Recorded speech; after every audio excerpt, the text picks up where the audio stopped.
우리 역사를 보면서 우리 서로 인사하겠는데요. 예수님의 이름으로 축복합니다. 이렇게 인사하겠습니다. 예수님의 이름으로 축복합니다. 네, 예수님의 이름으로 축복합니다. 우리 새해가 돼서요. 자꾸 축복하면서 이렇게 서로 이렇게 인커리지 하면 좋겠습니다. 오늘은 이제 스스로 존재한 하나님이라는 제목으로 말씀을 나누려고 합니다. 오늘 읽은 말씀은 하나님이 모세를 부르시는 장면이죠. 광야에서 모세가 양을 치고 있을 때 하나님께서 이 모세에게 기적을 보이시잖아요. 광야의 그 떨기나무에서 불이 나오는 것을 모세에게 보게 하시고 모세의 관심을 끄십니다. 여기 떨기나무라고 하는 건 다른 것이 아니라 찾아보니까 아카시아 계열의 나무랍니다. 그래서 키가 작은, 그래서 가시가 많은 나무인데 거기에 이제 막 불이 비치는 그런 현상이 일어나는 겁니다. 근데 그 불이 비치는데 또 그 나무가 타지 않는 것을 보면서 이제 모세가 그쪽으로 가게 됐죠. 그때 이제 하나님께서 모세에게 말씀하시죠. 너는 애굽에 있는 이스라엘 백성들을 구원하라, 이렇게 얘기를 합니다. 이 스토리는 교회를 조금 다녀보면 되게 많이 들어봤을 거고요. 교회를 다니지 않는 사람들도 이 스토리는 잘 압니다. 디즈니에서 이집트의 왕자라고 하는 영화가 있죠. 그 영화에서도 이 얘기가 되게 잘 나와서 이거는 되게 우리한테 잘 익숙한 영화입니다. 익숙한 그 스토리입니다. 이 장면에서 우리가 이제 자꾸 초점이 맞추는 건, 이 장면을 생각해 보면서 우리가 이렇게 기억에 남는 건 어떤 게 있냐면요. 대부분 경우에 신을 벗으라라고 하는 거하고 또 내 백성을 구원하라. 대부분 이렇게 나옵니다. 그래서 거룩하신 하나님, 그리고 또 하나님께서 사명 주시는 부분에 대한 얘기가 나온다는 거죠. 근데 사실 이 장면에서 눈여겨볼 것은 그런 현상적인 것, 거룩하게 나무에 불이 붙이고 이런 것보다는 사실 하나님과 모세하고의 대화입니다. 왜냐하면 이것은 하나님께서 지금 모세를 불러서 모세를 설득하는 과정입니다. 그러니까 하나님을 믿지 않고 또 아니면 하나님의 사명이나 이런 걸 다 깨닫지 않고 그것을 살려고 하지 않고 이제 내 마음대로 주어진 대로 그냥 버려진 대로 살려고 하는 그 모세. 그 모세를 하나님께서 부르셔서 내가 너에게 사명을 줄 거야. 너 안 하려고 하지만 내가 너를 하게 할 거야 라고 하는 그 모습이라는 거죠. 그래서 사실 이 말씀은 바로 이 장면에서는 우리가 관심 갖고 봐야 될 부분은 바로 하나님과 모세가 어떤 대화를 하는가라는 겁니다. 실제로 모세가 의심이 있기 때문에 여기서 계속해서 하나님이 부르셨을 때 계속해서 질문을 합니다. 특히 이제 두 가지 질문에 대한 질문을 하게 되고 또 그 두 가지 질문에 대해서 하나님께서 답을 하시면서 모세는 하나님에게 소위 말해서 설득당하여서 이제 새로운 삶을 살아가게 된다는 거죠. 그래서 오늘 그 말씀을 좀 보려고 합니다. 오늘 이제 두 가지 질문을 좀 보게 되면요. 그 말씀 한번 보겠습니다. 출애굽기 3장 10절부터 11절 말씀입니다.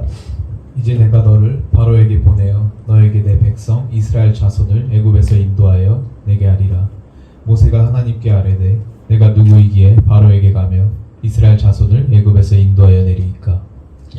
이 말씀은 이제 모세가 첫 번째 하는 질문입니다. 그러니까 하나님께서 야, 내 백성을 구해라 이렇게 얘기를 하니까 모세가 그럽니다. 내가 누군데 지금 그런 일을 합니까? 나는 그럴 사람이 아니에요.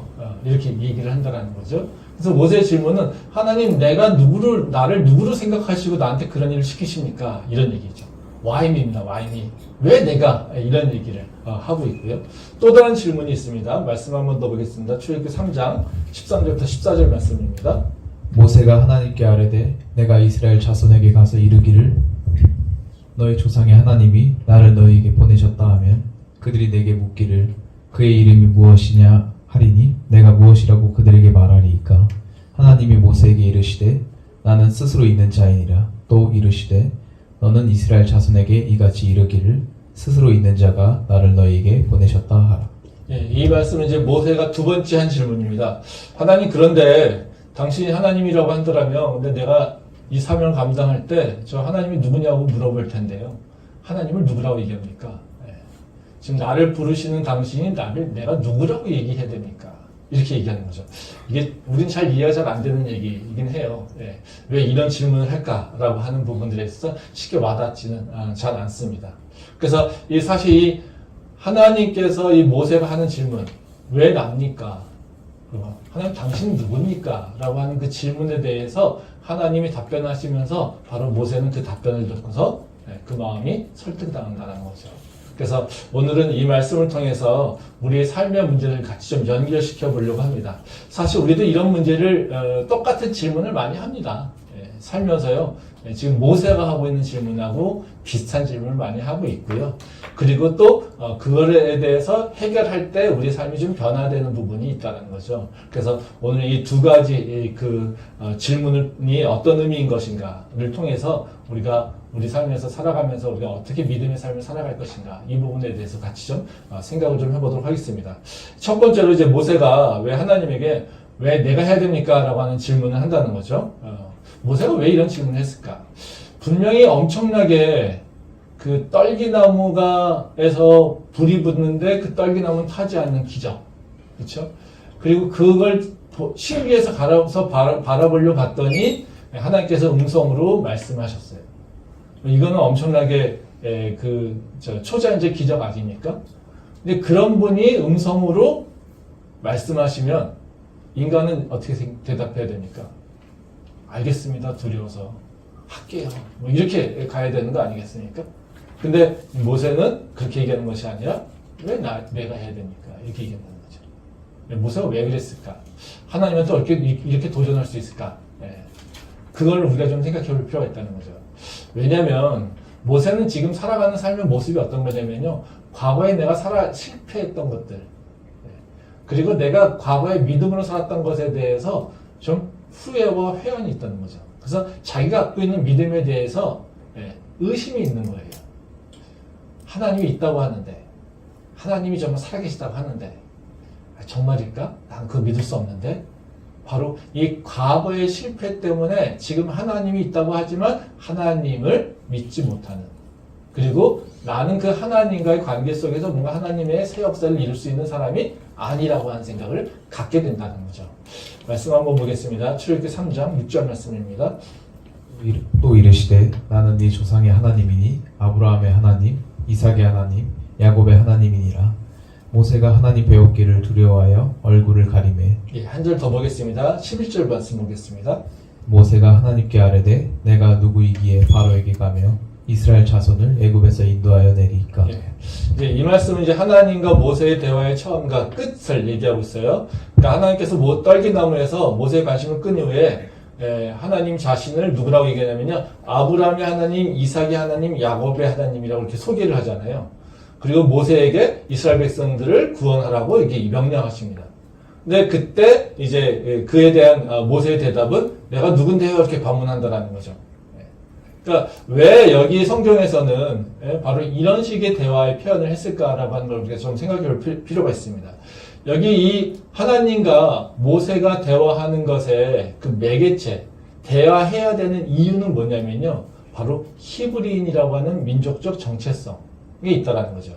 이건 굳이 하나님께서 나타나셔서 나 하나님이야 라고 얘기를 하는 게 아니라 뭐라고 하십니까? 아브라함의 하나님, 이삭의 하나님, 야곱의 하나님이야 라는 겁니다. 이건 무슨 얘기겠어요? 야, 모세야? 너가 누구니? 히브리인이잖아. 이거죠. 왜냐면 이 모세라고 하는 자체는 정체성이 혼란을 갖고 있는 사람입니다. 왜요? 히브리인으로 태어나가지고 지금 애굽의 왕자로 있죠. 그러니까 히브리인 사람이지만 바로 애굽의 왕자였었다는 거죠. 그리고 그래서 이 사람은 바로 히브리인으로서의 정체성과 애굽으로의 정체성에 있었다는 거예요. 그러니까 너는 히브리 사람이잖아. 그러니까 너는 바로 내 명령을 그리고 너의 그 민족들을 구원해야 돼. 이 얘기를 한다는 거예요. 근데 아브라함은 그것에 대해서 동의하지 않는다는 거예요. 나 히브리 사람 아닌데요. 라는 겁니다. 왜 내가요? 왜 내가요? 왜 내가 이스라엘 백성들을 구원해야 되죠? 바로 이런 얘기를 하는 거죠. 왜요? 이미 모세는요, 바로 히브리인의 정체성을 지키고 살려고 했다가 실패했다는 거예요. 말씀 한번 보겠습니다. 출애굽기 2장 11절부터 14절 말씀입니다. 모세가 장성한 후에 한 번은 자기 형제들에게 나가서 그들이 고되게 노동하는 것을 보더니 어떤 애굽 사람이 한 히브리 사람 곧 자기 형제를 치는 것을 본지라. 좌우를 살펴 사람이 없음을 보고 그 애굽 사람을 쳐 죽여 모래 속에 감추니라. 이튿날 다시 나가니 두 히브리 사람이 서로 싸우는지라. 그 잘못한 사람에게 이르되 네가 어찌하여 동포를 치느냐 하매 그가 이르되 누가 너를 우리를 다스리는 자와 재판관으로 삼았느냐. 네가 애굽 사람을 죽인 것처럼 나도 죽이려느냐. 모세가 두려워하여 이르되 일이 탈로 되었도다. 예. 이 말씀은 이제 모세가 과거에 어떤 것을 중요한 가치로 살았는가를 보여주고 있어요. 그리고 지금 그 가치에 따라서 자기가 믿고 있었던 그 가치를 지켰을 때 어떤 일이 일어났는지를 그 과정을 잘 설명해주고 있다는 거죠. 그래서 지금 모세가 왜 광야에서 이렇게 쫓겨나가지고 도망자로 살고 있는지를 보여주고 있다는 거죠. 그러니까 모세가 보면은 애굽 사람이 히브리 사람을 괴롭히는 걸 보고서 애굽 사람을 죽였다고 얘기합니다. 이것은 뭐예요? 모세가 자기가 살았던 것은 뭐냐면요. 자기가 왕자지만 애굽 사람으로 살았던 것이 아니라 히브리 사람으로 살았던 거예요. 거기 보면 1절에 보면 그런 얘기예요. 모세가 장사원의 한 번은 자기 형제들에게 나가서 그들이 고되게 노동하는 것을 보더니 이렇게 얘기합니다. 즉 히브리 사람들을 뭐라고 표현하냐면요. 자기 형제들이라고 얘기한다는 거죠. 지금 뭐예요? 자기는 왕자지만 왕자로서가 아니라 히브리 사람으로 살고 있다는 거예요. 그래서 히브리 사람들에게 자기가 할 수 있는 일들을 그냥 감당해 가려고. 그리고 내가 히브리 사람 정체성으로서 그 사람들을 지켜야 된다라고 하는 생각을 했었던 거예요. 근데 어떻게 됩니까? 그걸로 인해서 살인까지 했어요. 근데 보면 13절과 14절에 보면 어떤 얘기합니까? 히브리 사람들이 나갔더니 또 싸웁니다. 그래서 야 너희들 형제들끼리 싸우면 되니? 야 우리 똑같은 히브리 사람들이잖아. 우리 고통당하고 있잖아. 우리가 이렇게 하나 돼야 되지. 이렇게 얘기합니다. 그랬더니 어떻게 돼요? 히브리 사람들이 모세를 고발합니다. 그래서 모세가 바로 살인자로 쫓겨나가게 된다는 거죠. 지금 이 모습을 보면 어때요? 모세는 자기가 애굽의 왕자지만 나는 히브리 사람이야. 그렇기 때문에 나는 히브리 사람들을 위해서 살아야 돼. 그리고 그걸 지키려고 노력했어요. 근데 지금 누구한테 배신을 당한 거예요?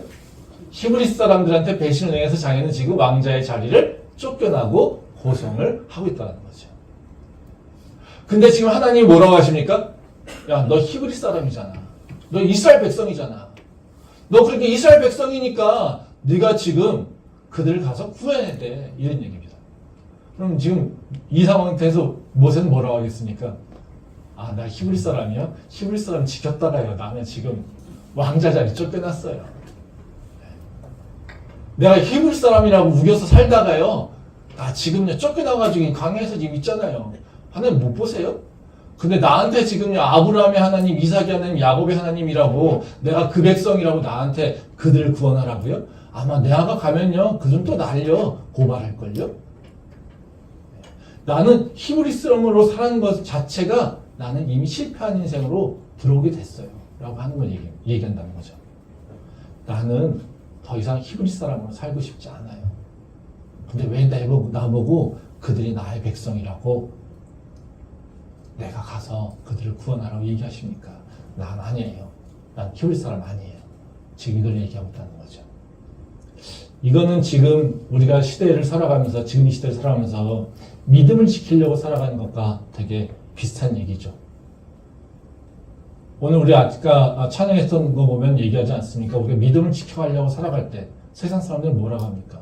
야, 너가 이렇게 힘들게 살려고 그래. 곱디 고운 편안한 길 많은데 너희들 왜 힘들게 살려고 그래? 편하게 살아. 편하게 살아. 그 믿음 지켜서 뭐 하려고? 그 믿음이 너한테 뭘 준다고? 이 얘기를 많이 듣지 않습니까? 사실 우리가 믿음으로 살려고 한다고 할 때, 믿음의 가치를 얘기할 때 우리한테 성공이 옵니까? 우리한테 대단하게 맨날 우리가 기대하는 축복이 옵니까? 전혀 그렇지 않습니다. 저는 많은 경우에 설교를 주말에 이제 준비를 할 때, 설교를 준비하고 딱 책상에 앉아가지고 쓰려고 할 때마다 많은 경우 내가 지금 뭐 하고 있지? 참 죄송스러운 얘기지만 그런 회의감이 들 때가 많습니다. 어느 때 그런 회의감이 많이 드냐면요. 뭐 주로 이제 목요일이나 금요일 때 이렇게 학회 행사라든가 뭐 이런 것들이 있습니다. 그럼 뭐 저도 토론도 하고 뭐 여러 가지 이제 참여하게 되는데 그때마다 어떨 땐 그런 게 느낄 때가 있어요. 연구자로서는 계속해서 끊임없이 연구의 동향을 파악하고 연구를 하고 그래서 뭔가 이렇게 자기 의견을 개진해야 되는 그런 일들이 있는데 근데 나가서 이렇게 제가 저도 바쁘고 이러다 보니까 그걸 제대로 못 챙기죠. 근데 나가서 이제 그런 토론이라든가 이런 걸 하다 보면 또 전문가 자문 회의다 이런 거 하다 보면요. 아, 내가 뒤처지는구나 라고 하는 생각이 느낄 때 있습니다. 그러면 그 회의를 하면서 되게 마음이 되게 무거워요. 난 지금 뭘 얘기하고 있지? 내가 뭐 하고 있지? 라고 하는 생각이 들어요. 근데 바로 와가지고 나는 설교 준비를 딱 해야 된다고 성경책을 막 보고 있어요. 그럼 제 마음이 어떤 마음이 들겠습니까? 솔직하게 그런 생각이에요. 하나님 나 지금 뭐 하고 있죠? 난 세상에서요. 내가 먹고 살기 위해서 어쨌든 연구자로서 열심히 하고 있는데요. 근데요. 하나님도 열심히 한다고 하고 있는데요. 나는 나가서 내가 누군지 사실 혼돈이 와요.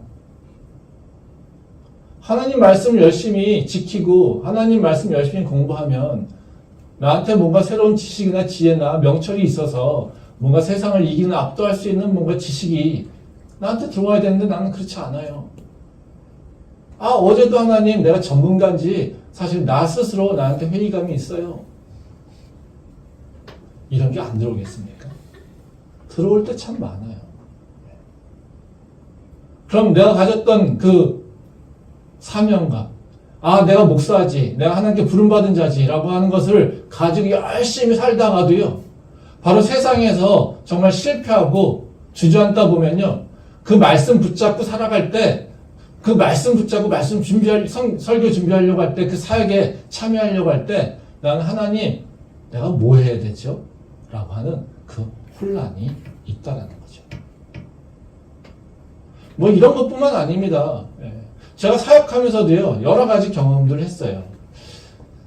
제가 사역을 잘하지 못합니다. 그렇지만요, 사역하면서 기준이 있어요. 야, 나는 세상에 다른 기준보다 하나님 말씀에 좀 원칙에 부합하는 사역을 하자. 세상과 좀 타협하지 말고 하자라고 하는 생각이 있어요. 그래서 하나님 말씀이 옳다라고 믿으면 그거를 한번 해보자라고 하는 그 목표가 있어요. 그렇다고 제가 의롭다고 이런 걸 얘기하는 거 아닙니다. 그렇다고 사역에 대해서 엄청나게 거룩하고 의롭게 이렇게 한다 이것도 아닙니다. 그냥 내가 믿는 것대로 한번 살아보자 그런 사역들이 있어요. 그게 대표적인 게 제가 가졌던 사역의 원칙이 여러 가지 있지만요. 그 중에 하나가 사랑을 줄 수 있는 대로 주자라는 거였어요. 그러니까 왜냐하면 저한테 하나님께서 주셨던 그 마음들이 뭐였냐면요. 하나님은 사랑이니까 또 사역자는 또 그 교회는 하나님께 사랑을 나누는 것이지. 또 사랑을 받은 사람이 사랑을 할 수 있지. 바로 우리가 나눠야 되는 것이 바로 그 사랑이고 사랑의 확장을 원하는 거니까 바로 우리가 사랑을 많이 줘야지라는 겁니다. 한번 생각해 보세요. 교회에서 또는 어디서든 사랑을 많이 주면 사랑으로 돌아올까요? 아니요. 전혀 그렇지 않습니다. 사랑받은 사람이 사랑을 할 수 있는 건 맞습니다. 근데 사랑받은 사람이라고 다 사랑하지 않습니다. 그러니까 사랑을 줘도요, 반응이 다르게 오는 경우가 꽤 많아요. 전 사역 현장에서 가장 힘들었던 부분, 그런 부분들이에요, 사실은요. 내가 왜 이 짓을 하고 있지? 라고 하는 생각이 들 때가 있어요. 언제요? 사랑으로 열심히 내가 줄 수 있는 건 다 줬는데, 그것이 오히려 저한테는 다르게 들어오는 것들. 이런 것들일 때는 사실 되게 힘들어요. 그러면 사실 그렇게 생각해요. 하나님, 내가 이것을 붙잡고 가야 돼요. 이렇게 하는 게 맞아요? 그것이 옳다, 그러다라고 하는 얘기를 하는 것이 아닙니다. 제가 지금 옳다, 그러다라고 얘기하는 게 아닙니다. 제가 잘하고 있다라고 얘기하는 거 아닙니다. 오해하지 마십시오. 근데 우리가 믿음을 통해서 하나님, 이건 옳은 얘기죠. 이건 하나님 내가 지켜야 될 가치죠. 라고 해서 그걸 지키려고 되게 노력을 해요. 그럼 그 믿음의 가치라고 하는 생각이 있어서 믿음이라는 거죠. 근데 그 믿음 가지고 행동하고 있는데 나한테 돌아오는 것은 내가 기대하지 않은 것들이 나한테 돌아올 때가 많다는 거죠. 우리는 그거 뭐예요? 믿음이 실패라고 생각해요. 지금 모세가 하고 있는 것도 바로 그런 얘기입니다. 내가 하나님의 백성으로서 내가 당연히 해야 될 일은 내 백성 이스라엘을 바로 지금 고통받는 애굽에 있는 바로 그 이스라엘 백성들을 위해서 내가 뭔가 해야 되라는 생각이었어요. 그래서 자기는 왕자라고 하는 그 위치, 이것에 대한 소중히 여기는 것이 아니라 그 왕자의 위치로서 오히려 히브리 사람으로서 살아가려고 되게 노력했다는 거예요. 그러면 어떻게 됩니까? 히브리 사람으로 살고 있으면 히브리 사람들한테 존경을 받고 히브리 사람들한테 인정을 받고 히브리 사람들에게 뭔가 좋은 일을 할 수 있는 계속적인 권력이 생겨야 되는 거 아니겠습니까? 그게 하나님께서 역사하는 거 아니겠어요? 근데 지금 모세가 그 경험한 건 뭡니까? 내가 하나님의 선택받은 백성에게 그들을 위해서 살려고 했더니 오히려 그 선택받은 백성이라고 하는 것들이 자기에게 오히려 공격을 했어요. 자기는요, 왕자 자리도 쫓겨나고요.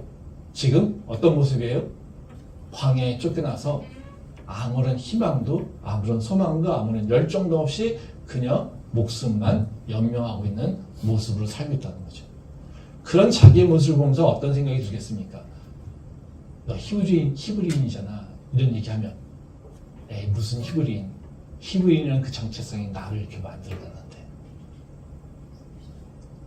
우리가 교회 다녀요. 나 하나님 믿어요.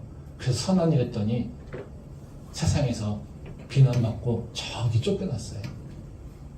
근데 너 하나님 사람이잖아. 너 하나님 백성이잖아. 너 믿음 있잖아. 그럼 우리가 그 믿음, 나 역시 믿음 있죠. 이렇게 얘기하겠습니까? 아니라는 거죠. 우리는 믿음이라고 하는 것을 갖고 있다가요. 믿음을 따라 살겠다고 얘기할 때 그 믿음이라는 것이 내가 기대하지 않는 그 결과들이 왔을 때 우리는 그걸 실패로 정의하고요. 우리는 그 실패 때문에 우리는 다시 그 믿음의 도전을 하려고 하지 않는 게 바로 우리의 모습이라는 겁니다. 그래서 지금 모세는 왜 내가요? 라고 하는 질문을 하게 한다는 거죠. 그러면 이런 거에 이런 문제에 직면했을 때 우리는 어떻게 해야 될까요? 하나님께서 답을 주십니다. 오늘 말씀에서는 두 가지의 답을 하나님께서 주시는데 그 두 가지를 얘기해 주신다는 거죠. 그래서 우리가 이런 믿음, 이런 고민이 있다라면 오늘 말씀을 통해서 다시 믿음을 회복하기를 원하고요. 2024년도에는 그 믿음의 승리로서 하나님의 그 기적을 맛볼 수 있기를 소망합니다. 이 두 가지 뭐냐면요. 하나님께서 먼저 모세에게 깨우치신 것은 어떤 거냐면요. 하나님이 항상 함께 하신다. 너 그것을 기억해. 내가 너와 함께하고 있어라고 하는 걸 기억하라고 얘기하신다는 거예요. 말씀 보겠습니다. 출애굽기 3장 11절과 12절 말씀입니다. 모세가 하나님께 아뢰되 내가 누구이기에 바로에게 가며 이스라엘 자손을 애굽에서 인도하여 내리이까 하나님이 이르시되 내가 반드시 너와 함께 있으리라. 네가 그 백성을 애굽에서 인도하여 낸 후에 너희가 이 산에서 하나님을 섬기리니 이것이 내가 너를 보낸 증거니라. 이제 이 말씀은 이제 모세가 왜 내가 이스라엘 백성을 구원해야 됩니까? 라고 하는 그 반문하는 것에 대해서 하나님이 말씀하신 거예요. 하나님이 대답은 뭐냐면요. 반드시 너와 함께 있을 거야, 내가. 이거예요. 내가 꼭 너랑 같이 있을 거야. 지금 아무런 희망도 없이 사는 것에 살고 있는 그 모세에 대해서요. 하나님께서 하시는 약속은 뭐냐면요. 야, 내가 너랑 함께 있을 거니까 절대로 너에게 놓치지 마. 너 그 믿음을 놓쳐버리면 안 돼. 다시 이렇게 얘기하신다는 거죠. 우리가 하나님이 나와 함께하고 있다라고 하는 그 사실을 믿지 못할 때, 또는 그것을 놓쳐버릴 때, 우리 삶의 생명력은 놓쳐버려요. 그러니까 우리가 되게 도전적이고 열정적이고 뭔가 새로운 뭔가를 도전할 수 있는 바로 그 원동력은 뭐냐면요. 하나님이 나와 함께하고 있지라고 하는 그 믿음의 확신이에요. 우리는 그럴 때 뭔가 새로운 걸 할 수 있고요. 뭔가 실패해도 다시 일어날 수 있고요. 그리고 우리가 하나님이 나와 함께 하시기에 자신있게 새로운 것을 향해 새 걸음을 뛸 수 있다는 거예요. 그래서 하나님께서 힘없는 자에게, 그리고 용기 없는 자에게, 걱정 많고 염려가 많아서 아무것도 할 수 없는 자에게 하는 건 뭐냐면요. 너 염려하지 마. 왜냐면 내가 너와 함께 할 거니까. 이걸 얘기하신다는 거죠. 하나님이 끝까지 계속해서 우리한테 얘기하시는 건 뭐냐면요. 내가 너와 함께 할 거야. 이겁니다. 말씀 한번 보도록 하겠습니다. 마태복음 1장 23절 말씀입니다. 보라 처녀가 잉태하여 아들을 낳을 것이요 그의 이름은 임마누엘이라 하리라 하셨으니 이를 번역한즉 하나님이 우리와 함께 계시다 함이라. 예, 한 장 더 보겠습니다. 로마서 5장 8절입니다. 우리가 아직 죄인 되었을 때에 그리스도께서 우리를 위하여 죽으심으로 하나님께서 우리에 대한 자기의 사랑을 확증하셨느니라. 예, 이 말씀들이 예수님이 이 땅에 오신 이것에 대한 의미를 설명해 주고 있잖아요. 하나는 뭐냐면요. 바로 하나님께서, 그러니까 예수님께서 우리에게 이 땅에 오신 이유는 뭐냐면요. 하나님이 너희와 함께 있다라고 하는 것을 보여주시는 거예요. 그러니까 마태복음 보면 뭐라고 얘기합니까? 예? 그의 이름을 임마누엘이라고 얘기해. 근데 그거는 왜냐면 하나님이 우리와 함께 있다라고 하는 것을 하나님께서 우리에게 보여주신다는 거예요. 근데 그것은 다른 의미로 어떤 것을 얘기하냐면요. 로마서 8장 얘기 보면 뭐라고 합니까? 그리스도께서 우리를 위해 죽으신 것은 하나님께서 우리에 대한 자기의 사랑을 확증하셨다는 거예요. 다시 말하면 하나님의 사랑이 바로 예수님께서 우리에게 오게 하심으로써 우리를 향하신 하나님의 사랑이 확인됐다는 거예요. 증거로 보여줬다는 거예요. 근데 그 사랑이라고 하는 게 뭐냐면요. 바로 여기서 뭐라고 합니까? 나는 너와 함께 할 것이야. 이겁니다. 하나님께서 우리한테 계속해서 얘기하시는 건 뭐냐면 널 기억해. 내가 너와 함께하고 있다는 것을. 이것을 기억하라고 하세요. 하나님이 우리에게 주는 바로 메시지는 다른 것이 아닙니다. 너 어디서 무엇을 하든 넌 기억해라. 내가 너와 함께하고 있다는 것을. 너가 어떤 모습에 있든지 간에 너는 기억해라. 내가 너와 함께하고 있다는 것을. 이 말씀을 기억하고 믿는 자가 세상을 이길 수 있는 자가 되는 거예요. 내가 이 말씀을 듣고 있을 때, 그 말씀을 믿고 있을 때 우리는요 그냥 주저앉아 있는 것이 아니라 바로 내가 주저앉는 것에 일어날 수 있는 거예요. 바로 모세가 광야에서 아무 희망 없이 살고 있잖아요. 근데 하나님께서 모세에게 가셔서 하신 말씀은 뭐냐면요. 모세야, 내가 너와 함께 할 거야.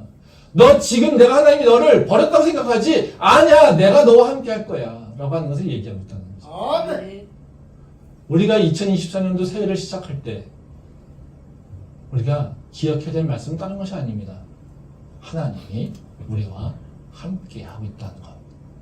이것을 끝까지 기억하고 살아야 됩니다. 그런 믿음이 있기를 소망합니다. 근데 우리가 하나님이 아무리 우리에게 내가 너와 함께 할 거야 얘기해도 어떻습니까? 그래요? 네. 그래요? 네. 이런 생각이 들죠? 네. 그쵸? 네. 그래서 모세가 이 얘기를 듣고서 뭐라고 질문합니까? 그런 거 하지 않은데요. 이렇게 질문하는 겁니다. 근데 그때 하나님께서는 다시 모세에게 또 설명하십니다. 내가 누군지. 그래서 하나님께서 뭐라고 하시냐면요. 나는 스스로 존재하는 자야. 이 얘기를 하신다는 거죠. 그래서 우리가 믿음이 없을 때, 하나님 나와 함께하고 있다는 것을 보이지 않을 때, 우리는 어떤 것을 하나님의 특성을 기억해야 되냐면요. 하나님은 스스로 존재하는 자야 라고 하는 것을 기억해야 돼요. 그 의미를 한번 살펴보겠습니다. 출애굽기 3장 13절부터 14절 말씀입니다. 모세가 하나님께 아뢰되 내가 이스라엘 자손에게 가서 이르기를 너희의 조상의 하나님이 나를 너희에게 보내셨다 하면 그들이 내게 묻기를 그의 이름이 무엇이냐 하리니 내가 무엇이라고 그들에게 말하리이까. 하나님이 모세에게 이르시되 나는 스스로 있는 자이니라. 또 이르시되 너는 이스라엘 자손에게 이같이 이르기를 스스로 있는 자가 나를 너희에게 보내셨다 하라. 예. 이제 이 말씀은 아까 말씀드린 모세가 두 번째 질문한 거고 그에 대한 하나님의 대답입니다. 13절에 보면 뭐라고 하냐면요. 모세는 조상의 하나님이라고 하는 것으로 질문을 합니다. 그래서 자신이 히브리 사람이라고 하는 것. 그래서 히브리 사람들에게 하나님이 보내신다라고 하는 거 동의해요. 이제는. 내가 정체성이 이제는 히브리 사람이라고 하는 걸 다시 한번 깨닫게 된다는 거예요. 그런데 내가 갈 자신이 없는 거예요. 아직까지. 난 실패했으니까. 그렇죠? 그리고 하나님 나와 함께한 것 같지 않으니까요. 그렇죠? 그래서 또 물어봅니다. 그럼요. 이스라엘 백성들에게 내가 누가 보냈다고 얘기할까요? 라고 하는 거예요. 여기서 그랬더니 하나님께서 나는 스스로 존재하는 자야. 이렇게 설명해. 이렇게 얘기한다는 거예요. 근데 이 스스로 존재하는 자라고 하는 것이 어떤 의미인지를 우리가 그냥 여러 가지로 생각해 볼 수 있는데요. 근데 이제 여호와라고 하는 이름, 이 이름을 의미를 우리는 잘 알고 있긴 해요. 근데 이게 왜 이 말씀이 나왔을까라고 하는 것, 우리가 좀 생각해 볼 필요가 있다는 거죠. 그러니까 스스로 존재하는 하나님이라고 하는 얘기를 할 때마다 우리가 많이 하는 얘기는 뭐냐면요. 신에는 두 가지 종류의 신이 있다는 겁니다. 하나는 사람이 만든 신, 하나는 스스로 존재하는 신. 그렇죠? 네. 근데 즉 우리는 많은 경우에는 내가 신을 만들어 버리는 경우 있죠. 우상 같은 것들. 그렇죠? 네. 그래서 신 중에는 두 가지 신이 있어요. 사람이 만들어낸 신이 있고요. 그리고 스스로 존재하는 신이 있고요. 근데 이 창조주라고 하는 건 뭐냐면요. 스스로 존재하는 신을 얘기하고 있는 거예요. 그래서 스스로 존재한다라고 하는 것은 하나님께서 우리에게 만들어진 것이 아니라 하나님께서 먼저 계시고 하나님께서 우리를 창조하셨다라고 하는 걸 얘기하는 겁니다. 근데 우리는 이것에 대한 의미를 단순하게 그냥 창조하셔서 나에게 뭐 나랑 내가 아니라 내가 만든 신이 아니야, 우상이 아니야, 뭐 이런 것들로 이해한다라는 거죠. 근데 이 의미가 사실 우리가 믿음의 삶을 살아갈 때 굉장히 중요한 의미입니다. 의미를 갖고 있다는 겁니다. 지금 모세에게 하나님께서 말씀하신 것, 이 상황에서 당신을 스스로 존재하는 자야 라고 하는 이유가 있다는 거죠. 그건 왜 그러냐면요. 바로 우리는 하나님이 언제 인정되냐면 하나님이 보일 때만 인정된다는 거예요. 보이지 않을 때는 하나님을 인정하지 않게 된다는 겁니다. 그렇지만 하나님은 내가 인정하든 인정하지 않든 존재하십니다. 내가 믿든 내가 믿지 않든 하나님은 존재하시고요. 우리 삶을 이끌어가시고 통치하신다는 거예요. 이 말씀에서 보게 되면 재미있는 게 뭐냐면 여기 13절 말씀을 보면 그런 얘기 나옵니다. 모세가 뭐라고 하냐면요. 너희의 조상의 하나님이 나를 너희에게 보내셨다 하면 그들이 내게 묻기를 그의 이름이 뭐냐 이렇게 얘기한다는 거예요. 그러니까 무슨 얘기냐면요. 하나님, 당신께서 아브라함의 하나님, 이삭의 하나님, 야곱의 하나님이잖아요. 그래서 내가 그들에게 가서 야, 아브라함의 하나님, 이삭의 하나님, 야곱의 하나님이 너희를 구원하라고 보내셨어. 이렇게 얘기한다면 그러면 그들이 물어볼 거라는 거죠. 근데 그게 누군데? 이렇게 물어볼 거라는 거예요. 이게 말이 잘 이해가 안 되죠. 왜 이런 질문을 하겠습니까? 오랜 기간 동안 이스라엘 백성들이 고통을 당하면서 아브라함의 하나님, 이삭의 하나님, 야곱의 하나님은 없어진 거죠. 근데 갑자기 어떤 놈이 나타나가지고, 살인한 놈이 나타나가지고, 아브라함의 하나님, 이삭의 하나님, 야곱의 하나님, 우리를 구원하라고 널 보내셨어. 그러면, 야, 그런 하나님 없는데? 그 옛날에 있었던 하나님, 그 조상 때 있었던 하나님. 근데 지금은 없어. 이렇게 얘기할 거라는 거예요. 왜요? 그들은 애굽에서 오랜 고난과 고통으로 해서 그들의 정체성은 다 잃어버렸고요. 그들은 이미 히브리 사람이라고 하는 바로 그 선택받은 민족이라고 하는 자존감도 다 잃어버렸다는 거예요. 그러니까 그들에게는 뭐가 있습니까? 하나님이 없어요. 조상의 하나님이 없어요. 그건 누구예요? 조상의 하나님이죠. 우리의 하나님이 아니라는 거예요. 이게 우리한테도 똑같지 않습니까? 하나님이 언제 있습니까? 내 앞에서 역사하실 때, 내 앞에서 좋은 일을 행하실 때, 내 앞에서 내가 할 수 없는 뭔가 엄청난 일들을 행하실 때, 그때 우리는 어떻게 해요? 하나님이 하셨습니다. 역시 하나님 살아계십니다. 이렇게 고백하잖아요. 그렇죠? 근데 내가 믿음으로 나가서 막 그냥 했는데 그 실패를 됐어요. 그럼 어때요? 하나님이 계신가? 하나님 있나? 이런 생각이 들죠. 내 눈으로 보이지 않는데, 내 삶으로 내가 고백할 수 없는데, 내가 믿음으로는 계속해서 붙잡으려고 하지만 내 삶에서는 내가 그것이 인정이 되지 않는데, 그쵸? 바로 지금 이스라엘 백성들이 지금 경험하고 있는 것도 모세가 경험하는 것도 바로 똑같은 문제라는 거죠. 그에 대해서 하나님께서 말씀하시는 뭐예요? 나는 스스로 존재해. 다시 말하면 뭐예요? 너가 믿는다고 해도 내가 존재하고 너가 안 믿는다고 해도 나는 존재해. 나는 너희가 믿든지 안 믿든지 존재해. 이겁니다. 아멘. 이게 무슨 의미겠어요? 우리는 믿을 때만 하나님이 있다고 생각하고요. 하나님 말씀대로 살아요. 그리고 하나님이 날 통치한다고 생각해요. 근데 내가 하나님이 보이지 않으면요, 내 마음대로 산다 하고요, 내 삶 속에서 하나님이 통치는 없다고 생각하고요, 내 삶에서 하나님이 인도하심은 없다고 생각해요. 그래서 우리는요, 내 마음대로 더 나가서 살려고 해요. 그러다 보면 어떤 일이 일어날까요? 믿음이 있어서 보인다라고 하면 하나님이 계속해서 나에게 역사하시는 일들이 있어서 그 삶이 순탄하게 갈 수 있고 하나님의 말씀을 따라 살아갈 수 있겠죠.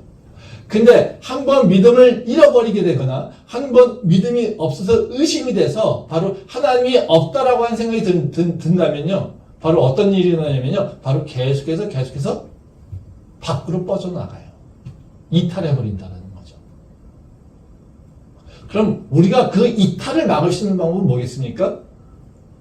내가 믿는 하나님이 누구였지? 라고 하는 거예요. 근데 내가 믿는 하나님은 내 믿음하고 상관이 없어. 이거예요. 내 믿음하고 상관없이 나를 통치하고 계셔요. 하나님은 내가 믿음이 있을 때는 믿음이 있는 사람으로 통치하시고요. 내가 믿음이 없을 때는 그걸 내버려두는 것이 아니라 믿음이 없는 상태로 나를 다시 통치하고 인도하세요. 그게 하나님이세요. 아멘. 지금 그 말씀을 하고 있다는 거죠. 하나님은요, 내가 믿으면 있다, 없다를 결정할 수 없어요. 하나님의 존재성은요, 내가 그냥 있다, 없다를 판단하고 결정할 수 있는 게 아니에요. 하나님은 내 판단과 내 믿음에 그 초월해서 존재하시는 분이 하나님인 거예요. 그러게 우리가 기억해야 돼요. 내가 믿음이 없다라고 할 때 하나님은 존재하신다고 했는데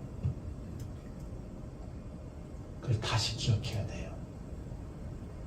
내가 입으로 지금 하나님이 없어라고 고백하고 있지만, 얘기하고 있지만, 우린 다시 기억해야 돼요. 하나님은 내가 없다라고 할 때도 계시다고 했는데. 그럼 우리 삶이 바뀔 겁니다. 다시 하나님에 대한 경외감이 있을 겁니다. 우리를 붙잡아주는 건 뭐냐면요, 하나님이 살아계시다라고 하는 그 고백이에요. 근데 그 살아계심은 내 믿음과 내 환경과 내 조건과 내 삶의 반경 아무 상관없다는 거예요. 내가 어디서 있든지 간에 무엇을 하든지 간에 어떤 모습이든지 간에 내가 믿든지 말든지 상관없이 하나님은 존재하신 분이고요. 그 상황에서 우리를 통치하고 있다는 거예요. 바로 그 하나님을 제가 기억하며 살기로 합니다. 그 하나님을 기억할 때 우리가 다시 온전해질 수 있는 길을 찾을 수 있습니다. 그 삶으로 우리가 나갈 수 있기를 소망합니다. 기도하겠습니다.